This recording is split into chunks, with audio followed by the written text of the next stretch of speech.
تیر اور تلوار چلائے بغیر دشمن کو کوئی مجھ جیسی عورت ہی مار سکتی ہے۔ آج 4 برس کے بعد جب خالد بن ولید صحرا میں تنہا جا رہے تھے تو یوحاوا کی باتیں اسے یاد آ رہی تھی۔ اس حد تک تو وہ خوش تھے کہ یہودی ان کے ساتھ تھے، لیکن انہیں یہ بھی معلوم تھا کہ یہودیوں کی دوستی میں جہاں مسلمانوں کی دشمنی ہے وہاں ان کے اپنے مفادات بھی ہیں۔ البتہ اس نے یہ تسلیم کر لیا تھا کہ یوحاوا اگر جادوگرنی نہیں تو اس کے سراپے میں جادو کا کوئی اثر ضرور ہے۔ خالد بن ولید کا گھوڑا مدینہ کی طرف چلا جا رہا تھا۔ ان کے ذہن میں پھر خبیب بن عدی اور زید بن الدثنہ آ گئے۔ لوگ ان کی بولیاں بڑبڑ کر دے رہے تھے۔ آخر سودا ہو گیا اور قریش کے 2 آدمیوں نے انہیں بہت سے سونے کے عوض خرید دیا۔ یہ دونوں آدمی ان دونوں صحابیوں کو ابو سفیان کے پاس لے گئے۔ انہیں خریدنے والوں نے کہا، ہم نے اپنے عقیدے سے ہٹ کر محمد کے پاس چلے جانے والے ان 2 آدمیوں کو اس لیے خریدا ہے کہ ان اہل قریش کے خون کا انتقام لیں جو احد کے میدان میں مارے گئے۔ ہم انہیں آپ کے حوالے کرتے ہیں، آپ قریش کے سردار اور سالار ہیں۔ ابو سفیان نے کہا، ہاں، مکہ کی زمین مسلمانوں کے خون کی پیاسی ہے، ان 2 مسلمانوں کا خون اپنی زمین کو پلا دو۔ لیکن مجھے یاد آ گیا ہے کہ یہ مہینہ جو گزر رہا ہے ہمارے دیوتاؤں عزا اور حبل کا مقدس مہینہ ہے، یہ مہینہ ختم ہونے دو، اگلے دن انہیں کھلے میدان میں لے جا کر لکڑی کے کھمبوں کے ساتھ باندھ دینا اور مجھے بلا لینا۔ خالد بن ولید نے جب ابو سفیان کا یہ حکم سنا تو وہ اس کے پاس گیا۔ خالد بن ولید نے ابو سفیان سے کہا، مجھے آپ کا یہ فیصلہ اچھا نہیں لگا۔ ہم دگنی اور تگنی تعداد میں ہوتے ہوئے اپنی زمین کو مسلمانوں کا خون نہیں پلا سکے تو ہمیں حق حاصل نہیں کہ 2 مسلمانوں کو دھوکے سے یہاں لا کر ان کا خون بہایا جائے۔ ابو سفیان، کیا آپ جانتے ہیں کہ مسلمانوں کو دھوکہ دینے والی 3-4 عورتیں تھیں؟ کیا آپ اپنے دشمن سے یہ کہلوانا چاہتے ہیں کہ اہل قریش اب عورتوں کی آڑ میں بیٹھ گئے ہیں؟ ابو سفیان نے باروب لہجے میں کہا، خالد، خبیب اور زید کو میں بھی اتنا ہی اپنے قریب سمجھتا تھا جتنا تم انہیں اپنے قریب سمجھتے تھے۔ تم اب بھی انہیں اپنے قریب سمجھ رہے ہو اور یہ بھول رہے ہو کہ اب یہ ہمارے دشمن ہیں۔ اگر تم انہیں آزاد کروانا چاہتے ہو تو لاؤ اس سے 10 گنا سونا لے آؤ اور ان دونوں کو لے جاؤ۔ پردے کے پیچھے سے ایک گرجدار نسوانی آواز آئی، نہیں، یہ ابو سفیان کی بیوی ہند کی آواز تھی۔ اس نے غصے سے لرزتی ہوئی آواز میں کہا، حمزہ کا کلیجہ چبا کر بھی میرے سینے میں انتقام کی آگ سرد نہیں ہوئی۔ اگر ساری دنیا کا سونا بھی میرے آگے لا رکھو تو بھی میں ان 2 مسلمانوں کو آزاد نہیں کروں گی۔ خالد نے کہا، ابو سفیان، اگر میری بیوی میری بات کے درمیان یوں بولتی تو میں اس کی زبان کھینچ لیتا۔ ہند کی آواز آئی، تم اپنی بیوی کی زبان کھینچ سکتے ہو، تمہارا باپ نہیں مارا گیا تھا، تمہارا کوئی بیٹا نہیں مارا گیا اور تمہارا چچا بھی نہیں مارا گیا۔ ایک بھائی قید ہوا تھا اور تم مسلمانوں کے پاس جا کر منہ مانگا فدیہ دے کر اپنے بھائی کو چھڑا لائے۔ آگ جو میرے سینے میں جل رہی ہے تم اس کی تپش سے نا آشنا ہو۔ خالد بن ولید نے ابو سفیان کی طرف دیکھا۔ ابو سفیان کے چہرے پر جہاں مردانہ جاہو جلال اور ایک جنگجو سردار کا تاثر تھا وہاں ایک خاوند کی بے بسی کی جھلک بھی تھی۔ ابو سفیان نے کہا، ہاں خالد، جس کے دل پر چوٹ پڑتی ہے اس کے خیالات تم سے بہت مختلف ہوتے ہیں۔ کسی کو اپنا دشمن کہنا کچھ اور بات ہے، لیکن اپنے دشمن کو اپنے کسی عزیز کا خون بخش دینا بڑی ہی ناممکن بات ہے۔ تم کس کس کو قائل کرو گے کہ وہ ان 2 مسلمانوں کی جان بخشی کر دے؟ تم جاؤ خالد، ان 2 مسلمانوں کو اپنے قبیلے کے رحم و کرم پر چھوڑ دو۔ خالد بن ولید خاموشی سے چلے گئے۔ پھر خالد کو وہ بھیانک منظر یاد آیا جب باہر میدان میں لکڑی کے 2 کھمبوں کے ساتھ خبیب رضی اللہ عنہ اور زید رضی اللہ عنہ بندھے کھڑے تھے۔ تماشائیوں کا چیختا چلاتا ہوا ہجوم اکٹھا ہو گیا تھا۔ ادھر سے ابو سفیان اور ہند گھوڑوں پر سوار ہجوم میں داخل ہوئے۔ ہجوم کے نعرے اور انتقامی نعرے پہلے سے زیادہ بلند ہو گئے۔ اگر اس ہجوم میں کوئی خاموش تھا تو صرف خالد بن ولید۔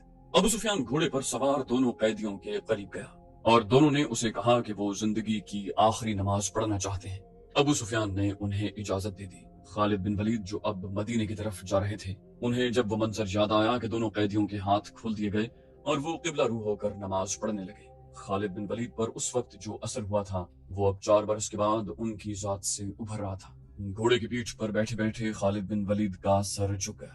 خبیب بن عدی اور زید بن الدثنہ ہجوم کی چیخو پکار سے لا تعلق اپنی موت سے بے پرواہ خدا کے حضور رکوع و سجود میں محو تھے۔ انہوں نے نہایت اطمینان سے نماز پڑھی، دعا کے لیے ہاتھ اٹھائے۔ کوئی نہیں بتا سکتا، تاریخ بھی خاموش ہے کہ انہوں نے خدا سے کیا دعا مانگی۔ انہوں نے خدا سے یہ نہیں کہا ہوگا کہ دشمن انہیں آزاد کر دے۔ وہ اٹھے اور خود ہی لکڑی کے کھمبوں کے ساتھ پیٹھیں لگا کر کھڑے ہو گئے۔ ابو سفیان نے بڑی بلند آواز سے خبیب رضی اللہ عنہ اور زید رضی اللہ عنہ سے کہا، او بدقسمت انسانوں، تمہاری قسمت اور زندگی میرے ہاتھ میں ہے۔ اپنی زبانوں سے کہہ دو کہ ہم اسلام کو ترک کرتے ہیں اور اب ہم اہل قریش میں سے ہیں اور 360 بتوں کو برحق مانتے ہیں۔ یہ اعلان کر دو اور اپنی زندگیاں مجھ سے واپس لو، اگر نہیں تو موت کو گلے لگاؤ۔ یہ بھی سوچ لو کہ تمہاری موت سہل نہیں ہوگی۔ زید رضی اللہ عنہ کی آواز گرجی، اے باطل کے پجاری ابو سفیان، ہم لعنت بھیجتے ہیں پتھر کے ان بتوں پر جو اپنے اوپر بیٹھی مکھی کو بھی نہیں اڑا سکتے۔ ہم لعنت بھیجتے ہیں عزا اور حبل پر جو تمہیں اگلے جہان دوزخ کی آگ میں پھینکیں گے۔ ہم پجاری ہیں اس ایک اللہ کے جو رحمان اور رحیم ہے، اور ہم عاشق ہیں محمد صلی اللہ علیہ وآلہ وسلم کے جو اللہ کے رسول ہیں۔ خبیب رضی اللہ عنہ نے بلند آواز سے کہا، میرا راستہ وہی ہے جو زید نے تمہیں دکھایا ہے۔ اے اہل مکہ، سچا وہی ہے جس کے نام پر ہم قربان ہو رہے ہیں۔ ہمیں نئی زندگی ملے گی جو اس زندگی سے بہت زیادہ حسین اور مقدس ہوگی۔ ابو سفیان نے حکم دیا، باندھ دو انہیں ان کھمبوں کے ساتھ، یہ موت کا ذائقہ چکھنے کے مشتاق ہیں۔ دونوں کے ہاتھ پیچھے کر کے کھمبوں کے ساتھ جکڑ دیے گئے۔ ابو سفیان نے گھوڑا موڑا اور ہجوم کی طرف آیا۔ ابو سفیان نے بلند آواز سے ہجوم سے کہا، عزا اور حبل کی قسم، میں نے اپنے قبیلے میں کوئی ایک بھی ایسا نہیں دیکھا جو اپنے سردار پر اس محبت اور ایثار سے جان قربان کرنے کے لیے تیار ہو جس طرح محمد کے پیروکار اس کے نام پر فدا ہوتے ہیں۔ ہند اپنے گھوڑے پر سوار کچھ دور کھڑی تھی۔ اس کے قریب اس کے چند ایک غلام کھڑے تھے۔ ایک غلام نے اپنے آقاؤں کو خوش کرنے کے لیے جوش کا ایسا مظاہرہ کیا کہ برچھی تان کر دونوں قیدیوں کی طرف کسی کے حکم کے بغیر بڑی تیز دوڑا اور کھمبے سے بندھے زید رضی اللہ عنہ کے سینے پر برچھی کا اتنا زوردار وار کیا کہ برچھی کی انی ان کی پیٹھ سے باہر نکل گئی۔ زید بن الدثنہ فوراً شہید ہو گئے۔ اس غلام نے سینہ تان کر ہجوم کی طرف خراج تحسین کی توقع پر دیکھا، لیکن ہجوم کچھ اور ہی قسم کا شور بلند کرنے لگا تھا۔ تماشائی کہتے تھے، یہ کوئی تماشا نہیں ہوا، یہ مسلمان اتنی سہل موت کے قابل نہیں، ہمیں کوئی تماشا دکھاؤ۔ ہند نے دبی آواز میں کہا، قتل کر دو اس غلام کو جس نے ایک مسلمان پر اتنا رحم کیا ہے، اسے اتنی جلدی مار ڈالا۔ کئی آدمی تلواریں اور برچھیاں لہراتے اس غلام کی طرف دوڑے، لیکن بہت سے آدمی دوڑ کر ان آدمیوں اور غلام کے درمیان آ گئے۔ ایک آدمی نے جو گھوڑے پر سوار تھا للکار کر کہا، خبردار، پیچھے کھڑے رہو۔ عربی خون اتنا بزدل نہیں کہ دو آدمیوں کو باندھ کر مارنے کے لیے قریش کا پورا قبیلہ اکٹھا ہو گیا ہے۔ خدا کی قسم، ابو سفیان کی جگہ اگر میں ہوتا تو ان دونوں آدمیوں کو آزاد کر دیتا۔ یہ ہمارا خون ہے اور یہ ہمارے مہمان ہیں، ہم ان سے میدان جنگ میں لڑیں گے۔ یہ خالد بن ولید تھے۔ ہجوم میں سے کئی آوازیں سنائی دیں، یہ ٹھیک کہتا ہے، دشمن کو باندھ کر مارنا عرب کی روایت کے خلاف ہے۔ تماشائیوں کے ہجوم میں سے بے شمار آوازیں ایسی سنائی دے رہی تھی جو کہتی تھی کہ ہم تماشا دیکھیں گے، ہم دشمن کو اس طرح ماریں گے کہ وہ مر مر کر جیے۔ تھوڑی دیر کے بعد تماشائیوں کا ہجوم دو حصوں میں بٹ گیا کہ ایک گروہ خبیب رضی اللہ عنہ کے خلاف تھا اور اسے وہ عرب کی روایتی بہادری کے منافی سمجھتا تھا، اور دوسرا گروہ خبیب رضی اللہ عنہ کو تڑپا تڑپا کر مارنے کے نعرے لگا رہا تھا۔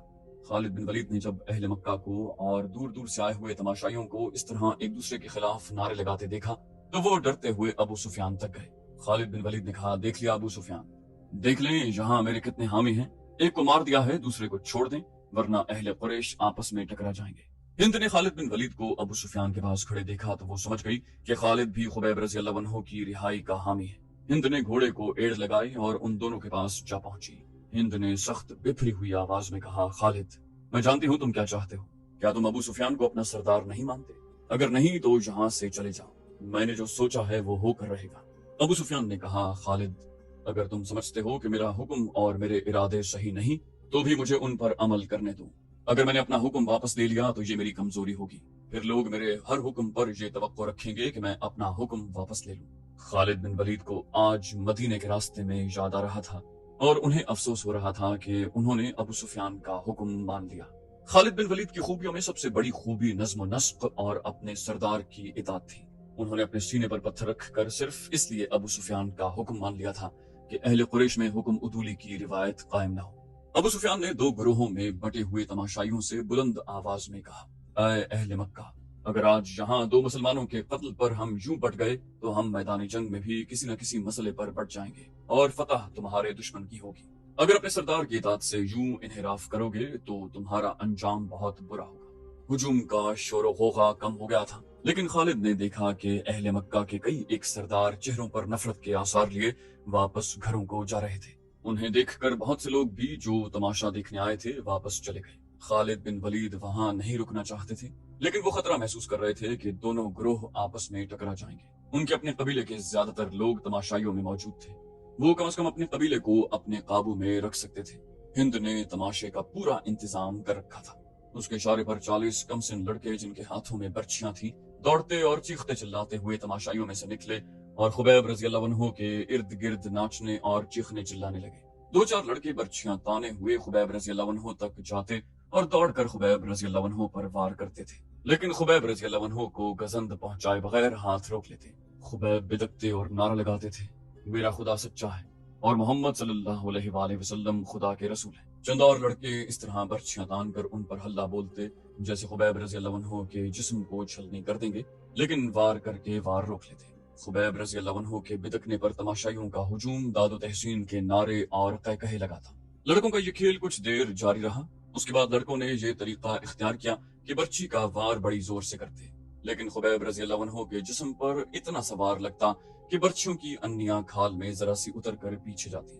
بہت دیر تک یہی کھیل چلتا رہا۔ تماشائی داد و تحسین کے نعرے اور خبیب رضی اللہ عنہ اللہ اکبر اور محمد رسول اللہ کے نعرے بلند کرتے رہے۔ خبیب رضی اللہ عنہ کے کپڑے خون سے لال ہو چکے تھے۔ ابو جہل کا بیٹا اکرمہ ہاتھ میں برچھی لیے ان لڑکوں کے پاس جا پہنچا اور انہیں ہدایات جاری کرنے لگا۔ لڑکے اب اپنی برچیاں خبیب رضی اللہ عنہ کے جسم میں چپ ہو رہے تھے۔